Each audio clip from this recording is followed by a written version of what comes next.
Hey yogi friends, Kit Kat here. Welcome to Introduction to Breath and Yoga. This is the first of our actual tutorials on yoga asana. Today we're going to look at Sun Salutation A. Sun Salutation A is a super duper great way to warm up, and you'd be hard pressed to find a yoga class that you'll attend today that doesn't contain at least some variation of a Sun Salutation.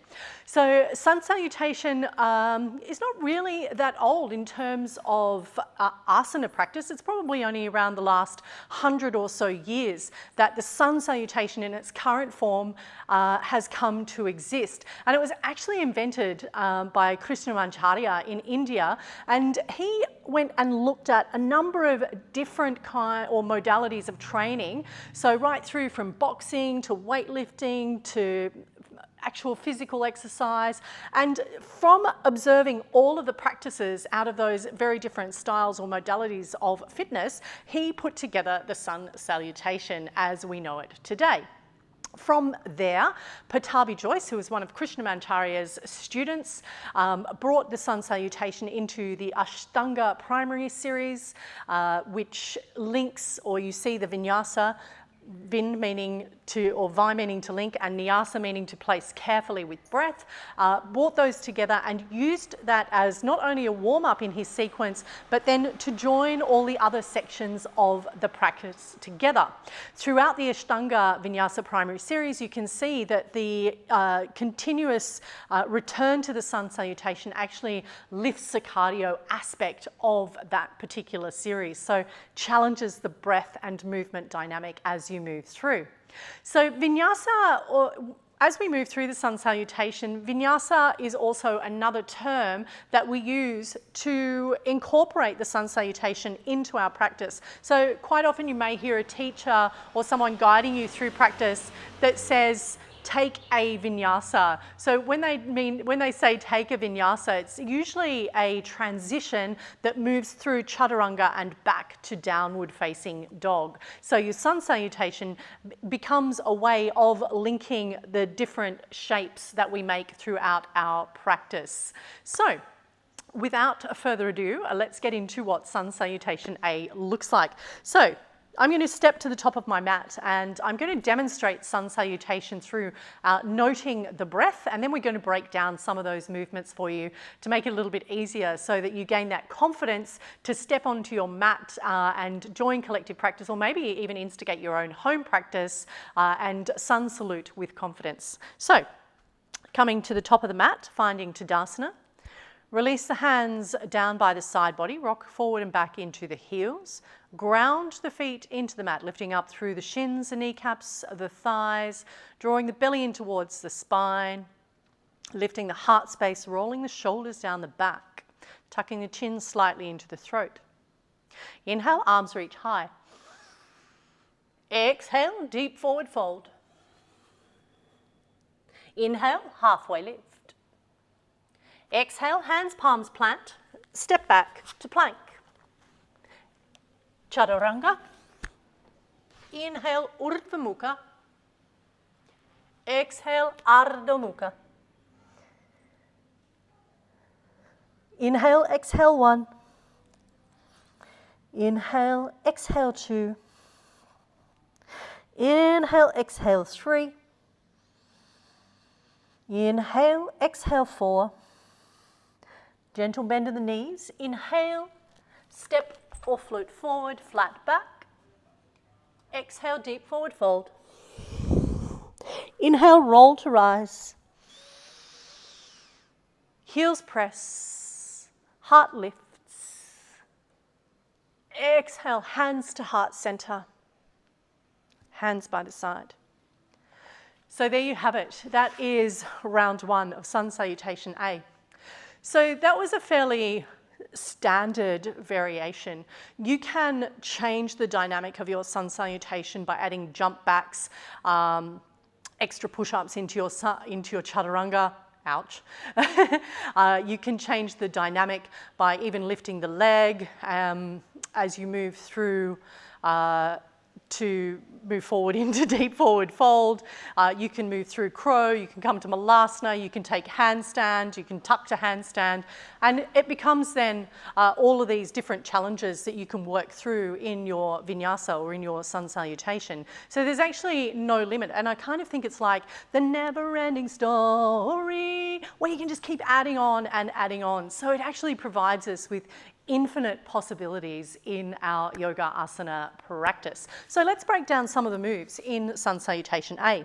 One of the first comments that I'm going to make about this particular or the structure or the starting position is that a lot of yoga asana teachers will ask you to bring the feet together, squeeze the ankles, and lift up right through the midline of the legs, effectively squeezing everything and lifting up. And that's very true of the Ashtanga primary series.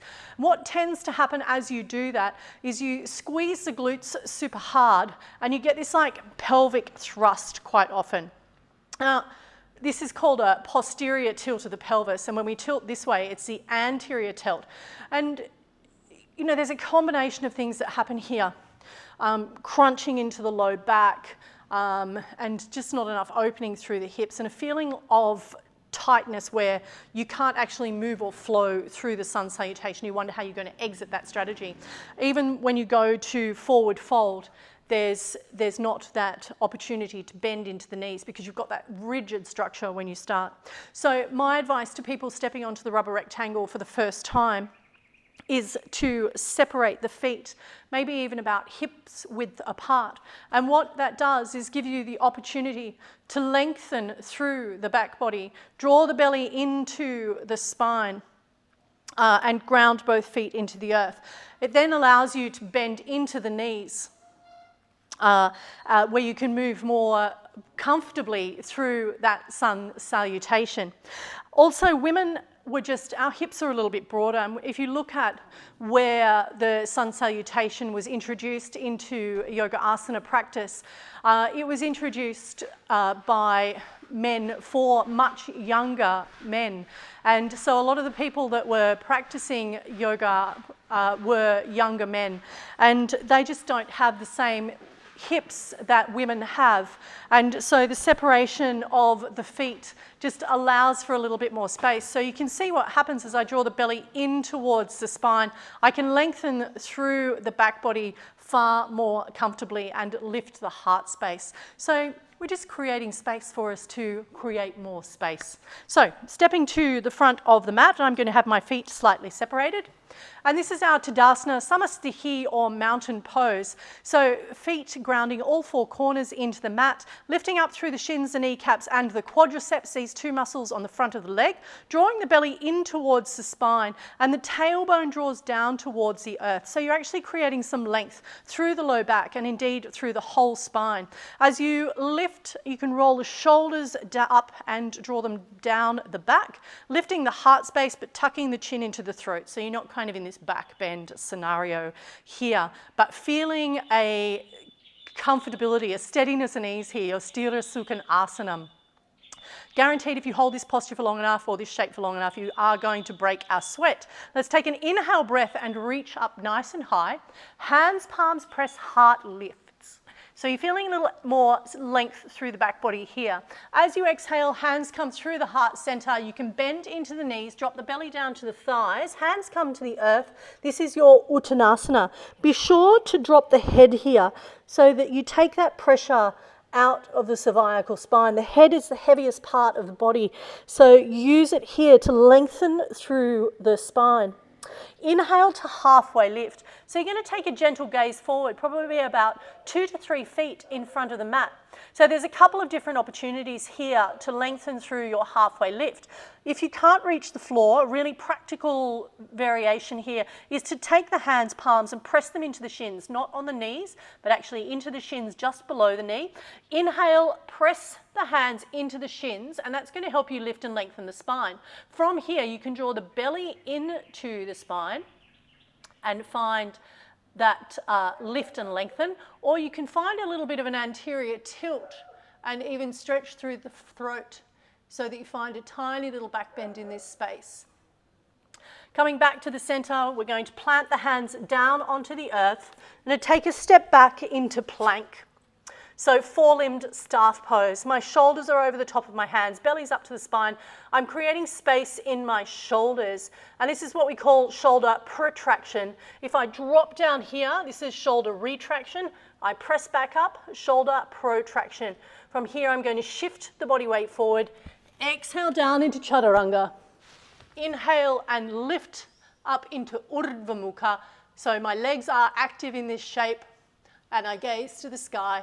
Roll over the toes, press the hands, lift the hips, and you'll find yourself in downward facing dog. From here, it's a gentle gaze forward, a bend into the knees. It's going to help you step in to your forward fold and return to that halfway lift shape.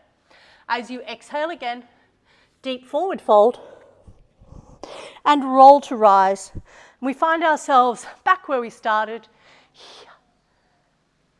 Hands, palms, press, heart lifts, heels ground. Exhale, hands to heart center, and you can take a little respite here. So as you move through the sun salutation, as I mentioned before, there's so many different variations here, including handstand, jump backs, and all sorts of things. Right now I'm going to show you some modifications that might assist you through this process. And certainly when we move into the chaturanga variation, or the chaturanga video rather, I'll show you some extra variations there that are going to help you work on that aspect of sun salutation. So, starting with the feet hips width apart, inhale, hands, palms lift, exhale, deep forward fold. So I've already tested this theory with the hands, palms plant as you find the halfway lift. Exhale, you can bend the knees here to find the hands planting to the ground until you get that length in the back of the leg. And you can rock forward and back here. That's going to help you open up through the back of the leg to the hamstring. Drop the head down. You can stay here and find a little bit of wriggle room. Stepping back into plank. Stepping back. Feet are still hip width apart. And the hands are underneath the shoulders. So from here, we actually want to shift forward. But if you're still working on building strength, a really good opportunity is to come down into tabletop, shift slightly forward, and you can come into Ashtanga Namaskar. From here, uncurl the toes and lift up into Cobra or Baby Cobra. Press back into your active child's pose and lift back up into downward facing dog. So this is a variation of sun salutation A that's really fantastic if you're just warming up. And I use this quite frequently for myself and certainly in class here where I'm teaching. So again, we're going to come down to the knees. Ashtanga Namaskar, meaning 8 points of contact. Chin, chest, hands,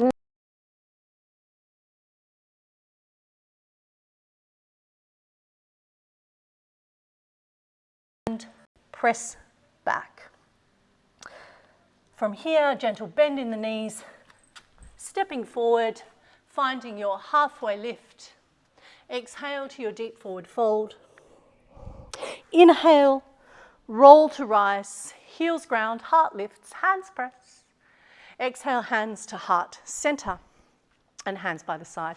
So when you're breathing through this vinyasa, you can hear with each change of direction or change of shape, there's an inhale or an exhale breath linked to that particular bug in the face, linked to that particular shape. So the rule of thumb is as you lift and extend, you inhale the breath, and as you come into a smaller shape or contract that space or contract away from that length is a great opportunity to exhale. So expanding is exhale, contraction and surrender is your exhale. Sorry, expansion is inhale, surrender and contraction is your exhale. Now, even though I've said that there's quite specific breath movements with each different shape that you make and the flowing through to those shapes, if you need to take an extra breath as you're learning through your practice, I encourage you to do that. What we want to see is that balanced breath, the inhale and the exhale, that expansion and contraction, even and rhythmic through the practice. So if you need to take a few extra breaths in your inhale and lift, and say you exhale, relax the shoulders, inhale, lift again, and you might find even a little more length as you move through that space. So this is Sun Salutation A. Our next tutorial is going to move on to Sun Salutation B. So feel free to jump on your rubber rectangle and give it a little bit of a practice. In your PDF notebook, there is instructions in there as to each specific asana and its alignment. And as we move into the yoga asana alignment video, we're going to see a little bit more of the construct and the breakdown of each of those shapes. Namaste, my yogi friends, and I'll see you on the next tutorial, which is Sun Salutation B. Adios.